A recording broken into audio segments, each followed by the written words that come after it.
ان کو بھی ریلیف مل جائے گی جن کو 2-3 سال کی سزا.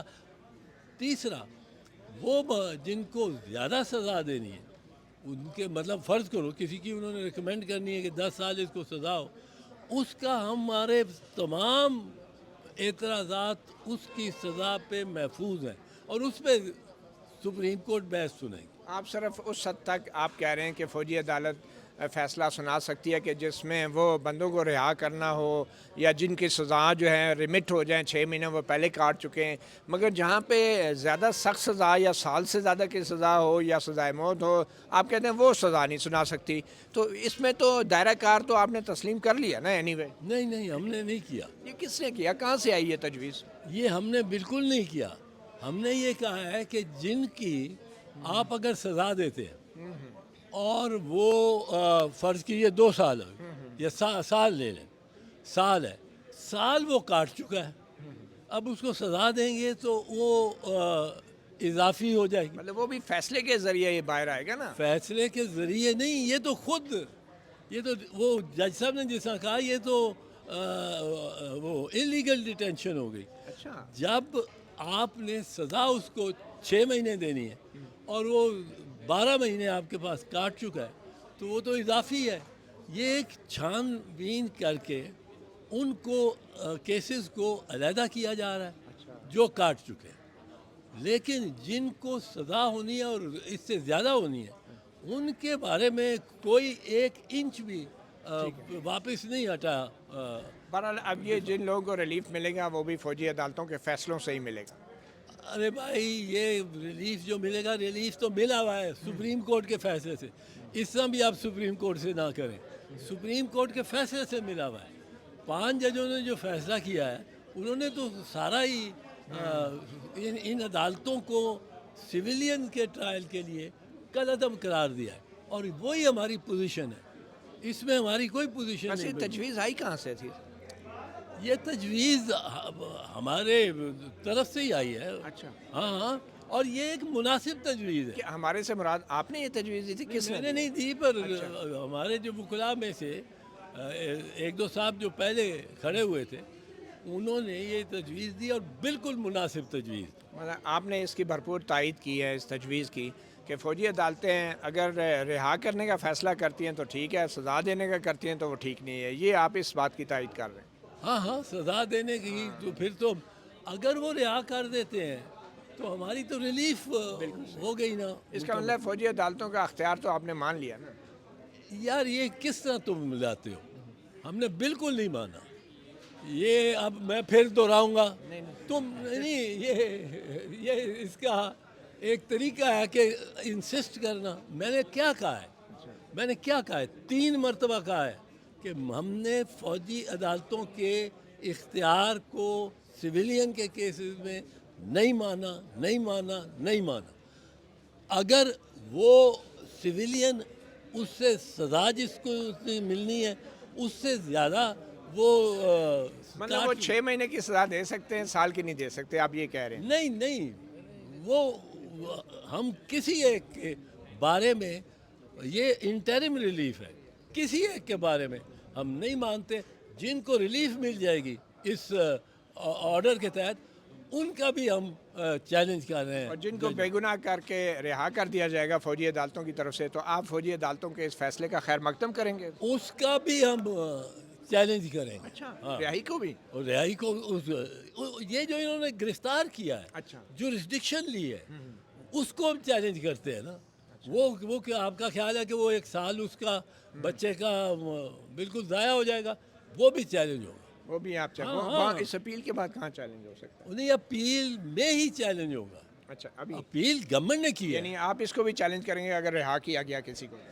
بالکل کریں گے. اچھا, کیونکہ گورنمنٹ یہ ایگزیکٹو رہائی نہیں ہے. ہم کہتے ہیں کہ جوڈیشل طور پہ یہ ان کو اختیار ہی نہیں ہے. اور اگر آپ چیلنج کریں گے تو انہیں دوبارہ جیل بھیج دیں گے, پھر کیا ہوگا؟ وہ نہیں بھیج سکتے یار, اکویٹل ہو جائے تو نہیں بھیج سکتے. آپ اس میں فکر آپ ایکویٹل کو چیلنج نہیں کریں گے؟ اور کوئٹل کو ہم اس بنیاد پہ چیلنج کریں گے کہ اس جو عرصہ اس کو جیل میں رکھا گیا وہ غلط رکھا گیا، وہ غلط رکھا. ہاں وہ غیر قانونی تھا. تو وہ نیچے آپ سوٹ دائر کریں گے یا کیا؟ نہیں، اسی پر اپیل میں اسی یہاں فکر نہ کرو، یہی ہوگا. اچھا.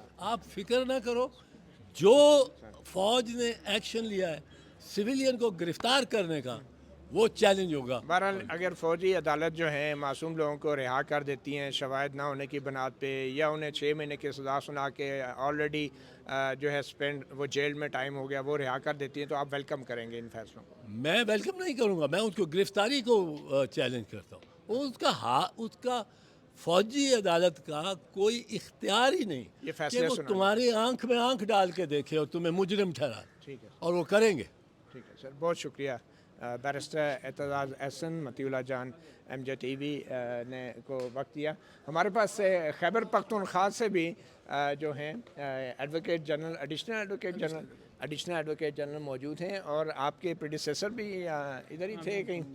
آج بڑی خبر یہ ہے کہ خیبر پختونخوا کے نئے وزیر اعلیٰ ہیں علی امین گنڈاپور. انہوں نے آتے ساتھ ہی جو خیبر پختونخوا کی طرف سے اپیلیں دائر کی گئی تھی فوجی عدالتوں سے متعلق جو فیصلہ تھا اس کے خلاف، کیونکہ فوجی عدالتوں کو غیر آئینی قرار دے دیا تھا سپریم کورٹ نے، تو اس کے خلاف جب حکومت پی ڈی ایم کی تھی تو چاروں صوبوں نے اور وفاق نے اپیلیں دائر کی تھی کہ فوجی عدالتیں غیر آئینی نہیں ہو سکتی بشمول سندھ کے. تو اس میں سے جب علی امین گنڈاپور اب وزیر اعلیٰ بنے تو انہوں نے آتے ہی پہلا کام یہ کیا کہ انہوں نے یہ کہا کہ فوجی عدالتیں کو جو سپریم کورٹ نے غیر آئینی قرار دیا تھا وہ بالکل درست تھا، اور خیبر پختونخوا جو ہے جو فوجی عدالتوں کو غیر آئینی قرار دینے کے سپریم کورٹ کے فیصلے کے خلاف جو اپیل تھی وہ واپس لے رہے. تو اس میں ہمارے ساتھ موجود ہیں ایڈیشنل ایڈوکیٹ جنرل صاحب. سر آپ اپنا پورا نام بول دیں. Syed Kausar Ali Shah advocate, supreme court A G supreme court.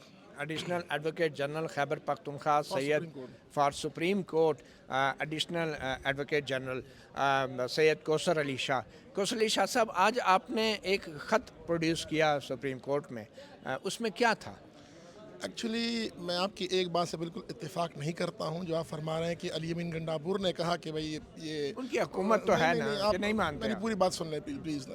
اس طرح تھا کہ جب ہم نے چارج لیا اور جب ایک عوامی حکومت آئی اور انہوں نے جو ہے میرٹ کی بنیاد پہ تعینات اپائنٹمنٹس کی، آپ میرٹ پہ تعینات ہوئے. سب سے پہلے ہم نے، وہ تو آپ کو پتا ہے کہ میرٹ پہ ہوں کہ نہیں ہوں. نہیں آپ رہے تو ہو گئے، آپ جھوٹ تو نہیں بولیں گے.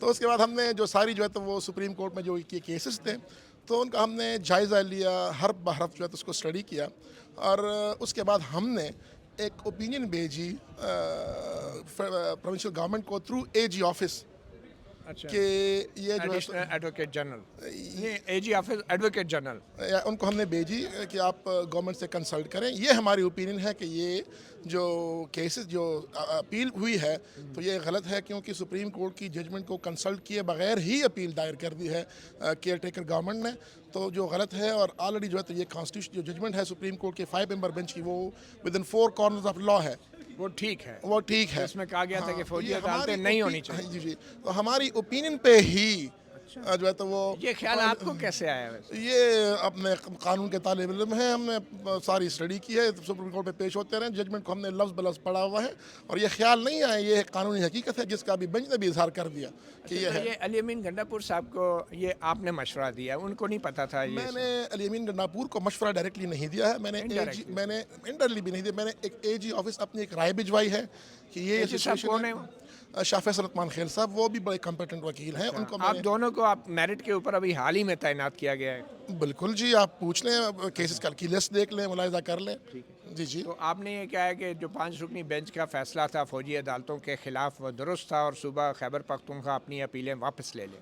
نہ ایمرجنسی کی کوئی سچویشن اس وقت پورے کنٹری میں ایگزسٹ کرتی ہے، جو کہ اگر ایمرجنسی ہوتی نافذ ہوتی 233 کے تحت، یا کوئی ایسی بات ہوتی کہ کورٹ ڈس فنکشنل ہوتے تو پھر تو کوئی بات بنتی ہوتی تھی. اب ایک پراپر جوڈیشل سسٹم موجود ہے، اس کے ہوتے ہوئے فوجی عدالتوں میں جانے کی کیا ضرورت ہے، جانا اس کی کوئی تک ہی نہیں بنتا ایکچولی. تو ریئلٹی یہ ہے کہ جو 5 ممبر بینچ کا جو ججمنٹ ہے تو وہ بالکل جو ہے تو اس پہ بڑا ایکسپلیسٹ ہے، بڑا کلیئر ہے. اس میں انہوں نے جو آئینی جو 3 جو ہے تو کلازز جو ہے تو آرٹیکلز ایڈ کی ہیں، جس میں آرٹیکل 8 اور آرٹیکل جو ہے تو 10A جو فیئر ٹرائل کا حق ہے، اور اس کے ساتھ جو ہے تو آرٹیکل 175 تو اس کے ہوتے میرے خیال سے جو ہے تو وہ جو آرمی ایکٹ ہے اس میں بھی ترمیم جو ہے تو اگر آپ جائیں اور اس کو پڑھیں تو اس میں کیٹیگوریکلی جو ہے تو وہ اس کا جو اس وقت جب وہ 2015 میں جو ہے تو وہ پاس ہو رہی تھی تو اس میں کیٹیگوریکلی لکھا ہوا تھا کہ یہ ایک خاص مقصد کے لیے ہے, کسی پولیٹیکل پارٹی کے لیے نہیں ہے. وہ آئینی ترمیم کے لیے تھا. نہیں وہ آرمی ایکٹ والی بھی آپ ملاحظہ کر لیں, میرے پاس پڑھیے, آپ پڑھ لیں. اس میں کیٹیگورک لکھا ہے کہ یہ آرمی میں ترمیم صرف ٹیررسٹ کے لیے کی گئی, کسی پولیٹیکل پارٹی کے بندے کو اس میں ٹارگٹ نہیں کیا جائے گا. کون سی پولیٹیکل پارٹی کے لوگ کسی کو بھی نہیں, یہ کون سی پارٹی کے لوگ نہیں, یہ تو پاکستان کے جنرل پبلک ہے. جو جنرل پبلک ہوگی اس سے میں جاتا ہی اس پہ نہیں کھلائی کہ کون ہے کون نہیں ہے. وہ تو میرا کسی پولیٹیکل پارٹی کا ٹارگٹ نہیں کیا جائے. آپ کے خیال میں پولیٹیکل پارٹی ٹارگٹ ہوگی؟ آپ میرے خیال میں آپ دیکھ لیں جب 9 مئی سے جو ہے تو وہ کبھی جو ہے تو وہ پک اینڈ چوز ہو رہی ہے جس طریقے سے, اور جو ہے تو جب لوگ باہر آ رہے ہیں وہ کہہ رہے ہیں کہ مطلب یہ کہ ہم پی ٹی آئی کو چھوڑ پارٹی کو ٹارگٹ کیا جا رہا ہے. تو آپ کو نہیں پتا کہ پی ٹی آئی کو ٹارگٹ obviously کیا جا رہا ہے, اور اس کے اس کی یعنی اس 9 مئی کی آڑ میں ہی سب کچھ ہو رہا ہے کہ بھئی جو کہتا ہے کہ میں مطلب یہ کہ عمران خان کا ساتھ چھوڑتا ہوں تو وہ جو ہے تو لائک پار ہو جاتا ہے اس کے بیڑے. 9 مئی کے جو مقدمات خیبر پختونخوا میں بنے تھے وہ سارے جھوٹے تھے. اب اس کا فیصلہ تو عدالت نے کرنا ہے, اور میں عدالت جو ہے تو ہم نے آپ کو جو ہے تو بتا دیا کہ کون سی عدالت نے کرنے ہیں. وہ اے ٹی سی کورٹ موجود ہے, وہ کر لے فیصلہ. اگر وہ گنہگار ہے اس کو سزا مل جائے گی. اسی میں آپ کی حکومت جو ہے 9 مئی کے ملزمان کے حق میں بیان دے گی یا ان کو سزا دلوائے گی؟ پروونشل گورنمنٹ ایکچولی کوئی بیان دے ہی نہیں سکتی کورٹ میں. وہ تو پروسیکیوشن جو ہے تو وہ آپ کے پروسیکیوشن جو ہے اب وہ بھی تبدیل ہو گئے ہوں گے, وہ بھی میرٹ پہ آگے ہوں گے. پروسیکیوشن جو ہے تو وہ جو لوور کورٹس میں پروسیکیوشن ہوتی ہے وہ تو سول سرونٹس ہوتے ہیں, ان کا جو ہے تو پروونشل گورنمنٹ سے کسی قسم کا کوئی تعلق نہیں ہوتا. وکیل تو تبدیل ہوتے رہتے ہیں نا, پروسیکیوٹر. وہ وکیل نہیں ہوتے, جو پروسیکیوٹرز ہوتے ہیں وہ پرماننٹ کی پوسٹنگ ہوتی ہے, پرماننٹ جاب ہوتی ہے. اچھا, وہ مقدمات صحیح تھے یا غلط تھے اب 9 مئی کے جو خیبر پختونخوا میں بنے؟ ضرور ہے کہ مطلب یہ ہے کہ اس پر تو عدالت فیصلہ کرے کہ غلط ہے یا درست ہے. اگر میں پروسیکیوشن کا کیا موقف ہونا چاہیے؟ پروسیکیوشن کا موقف تو پروسیکیوشن ہی آپ کو بتا سکتی ہے. میں تو ایکچولی جو ہے تو پبلک پروسیکیوٹر ہوں. آپ نے کہا نا پارٹی کو ٹارگٹ کیا گیا, تو ایڈوکیٹ جنرل آفس کا موقف تو آ گیا کہ وہ سارے مقدمات خیبر پختونخوا میں جھوٹے تھے اور سیاسی جماعت کو انتقامی کارروائی کا نشانہ بنایا گیا. موقف میرے خیال میں آپ کا اپنا موقف ہے. ہم نے بھی کہا نا کہ پارٹی کو ٹارگٹ کیا, پی ٹی آئی کو. ہم یہ کہہ رہے ہیں کہ قانون کا حوالہ دیا ہے کہ بھائی ایک پیرالل جوڈیشل سسٹم جو ہے تو وہ نہ بنایا جائے. آلریڈی جو ہے تو وہ کورٹس ہیں ان میں لے جایا جائے. اور آپ مجھے یہ بتائیں, آپ مجھے ایک سوال کا جواب دیں کہ جو بندے آئے ہیں اور انہوں نے کہا کہ بھائی میں جو ہے تو پی ٹی آئی سے اللہ تعلق کی کلام کو, کیا وہ اس میں شامل نہیں تھے؟ دس از دی ایشو. اب آپ اس کو ایڈریس کریں کہ آپ دیکھیں معروضی حالات سے چہرے نہ چھپائیں. آپ دیکھیں کیا چیز ہے. 9 مئی کو کیا پی ٹی آئی ان حملوں میں ملوث نہیں تھی؟ بالکل ملوث نہیں تھی. اچھا, اس کو آپ کے پاس کیا ثبوت ہے بطور ایڈیشنل ایڈوکیٹ جنرل؟ میں تو ثبوت جو ہے عدالت میں وہ پروسیکیوشن پیش کرے گی, ڈیفینس تو آپ نے کیسے کہہ دیا کہ ملوث نہیں تھی؟ بالکل نہیں تھی, کیونکہ حالات دیکھتے ہوئے جتنا بڑے بڑے لیڈر تھے جنہوں نے آ کے پریس کانفرنسیں کی تو ان کو اسی وقت چھوڑ دیا. تو پک اینڈ چوز تو آپ خود کر رہے ہیں, تو آپ خود ہی فیصلہ کریں کہ کون ملوث تھے, ان کو کیوں چھوڑا. آپ میرٹ پہ اپوائنٹ ہونے سے پہلے آپ پی ٹی آئی کے سرگرم رکن تھے؟ میں بالکل نہیں تھا. میں آپ کو تو این پی کا رکن تھا اس سے پہلے, اور میں جب پھر سیاست سے کنارہ کشی کر لی, اور میں تو کوئی سیاست سے پریس کانفرنس کے بغیر کنارہ کشی نہیں. میں تو کہ ہاں میں یہ بات ایڈمٹ کرتا ہوں کہ عمران خان تو سارے قوم کے ہیرو ہیں, اسلامی دنیا کے ہیرو ہیں, صحیح ہے, لیکن وہ ایک ہے. لیکن ایڈوکیٹ جنرل آفس کا بھی یہی اوپینین ہے, لیگل اوپینین. یہ تو آپ ان سے پوچھ لیں, میں تو اپنی رائے بتا سکتا ہوں کہ وہ اسلامی لیڈر ہیں, اور یہ ایک حقیقت ہے. اور یہی آپ کی تعیناتی کا میرٹ ہے؟ بالکل نہیں ہے, بالکل ایسی یہ بات غلط آپ پوچھ رہے ہیں. میری تعیناتی کا میرٹ آپ پوچھ لیں جا کے, وہ کلام میں پوچھ لیں, میری اسٹینڈنگ دیکھ لیں, میری سپریم کورٹ میں اسٹینڈنگ دیکھ لیں, میرے ہائی کورٹ میں میرے رپورٹڈ کیسز دیکھ لیں. یہ تو کہ آپ کو معلوم ہو جائے گا کہ میری اسٹینڈنگ پارٹی کی بنیاد پہ آیا ہوں یا میرٹ پہ آیا ہوں. اس طرح جو ایڈوکیٹ جنرل ہے وہ بالکل میرٹ پہ تعینات ہیں. یہ میرٹ کیا ہوتا ہے ایڈوکیٹ جنرل آفس کا؟ ایکچولی اس کے لیے ایک قانونی پوسٹ ہے, قانون کی ایک ریکوائرمنٹ ہے اس کے لیے. جو بھی پورا ہوتا ہے اس پہ جو بھی پراپر وکیل ہو تو اس کا جاتی ہے. جو بھی وکیل ہو, جو بھی ہو جس کے میرٹ پہ پورا ہوتا ہو. میرٹ کیا ہے سر؟ چلیں سر, بہت شکریہ جی. میری جو ریکارڈنگ کی ہے نا سر اس میں کوئی کٹنگ اور وہ نہیں کرنی. ٹھیک ہے سر. 2 دفعہ تو نے میرے ساتھ انٹرویو لیا ہے, دونوں دفعہ تو نے کٹنگ کی ہے, اور بڑی وہ میلا فائدے. یہ والا بھی نہ کاٹوں؟ نہیں, یہ بھی نہ کاٹو, یہ بھی چلاؤ. 2 دفعہ تم نے کی ہے پہلے, اور میں نے تمہیں آج تیسری دفعہ اعتماد کیا. یہ میں چلا رہا ہوں. نہیں, یہ بھی چلاؤ, وہ بھی انشاءاللہ سارا چلا رہا ہوں. فوجی عدالتوں کے فیصلوں کو آپ رہائی کی حد تک مانتے ہیں, سزا کی حد تک نہیں؟ ہم نہیں مانتے فوجی عدالتوں کے فیصلوں کو کسی طور بھی. ہاں, بہت شکریہ جی, بہت شکریہ. آپ نے سنا متی اللہ جان. ایم جے ٹی وی پہ بڑی اہم خبر. اب 28 مارچ کو دوبارہ یہ سماعت ہوگی فوجی عدالتوں کے حوالے سے.